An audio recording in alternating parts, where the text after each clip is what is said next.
Everything in existence vibrates, from the cells in our bodies, to the heartbeat of the earth, to the way music shapes our emotions. Some call it energy, some call it resonance, but the truth is simple.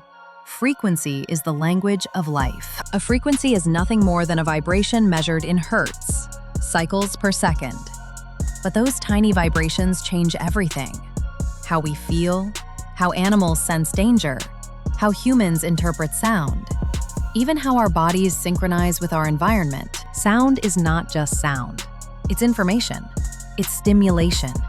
It's communication between living systems. Today, most music is tuned to A equals 440 Hertz, a standard adopted globally in the 20th century.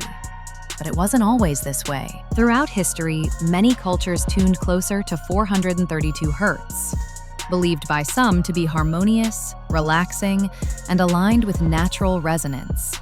Or 444 Hertz, considered brighter, uplifting, and associated with angelic or crystalline frequencies. Here's the key.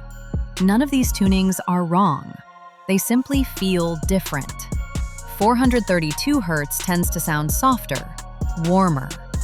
444 Hertz sounds clearer, sharper.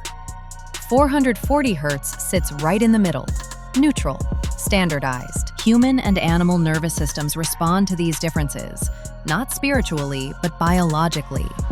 Different tunings shift waveforms. Waveforms affect brain states.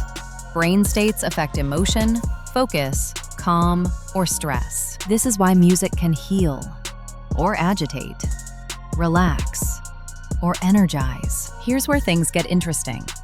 The move toward 440 Hertz wasn't magical, but it also wasn't accidental. In the early 1900s, Europe and the United States wanted a single tuning, so instruments and orchestras could play together consistently. But over the next decades, legends began to spread that the Rockefellers, the Rothschilds, and certain powerful industries pushed 440 Hertz because it made people more anxious, easier to influence, more likely to consume, less spiritually centered. Is this proven?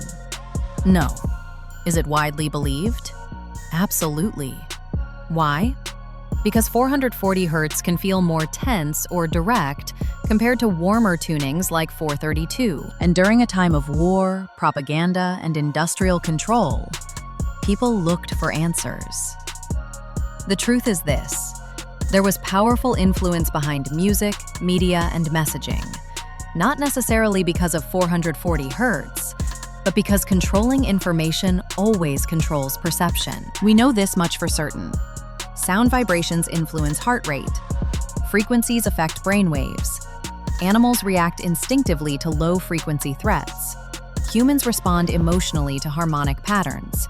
Every living being is sensitive to resonance. So when people say 432 Hertz feels like peace, or 444 Hertz feels like light, or 440 Hertz feels mechanical, it's not magic. It's how biology and psychoacoustics work. Did elites choose 440 Hertz to control humanity? There's no solid evidence. But here's the deeper truth. Frequencies do influence human states: mood, calmness, clarity, or tension. And those who influence media influence minds. Maybe the question isn't, did they choose 440 to control us? Maybe the real question is, why didn't they choose a frequency that feels better? You don't need anyone to pick your frequency for you.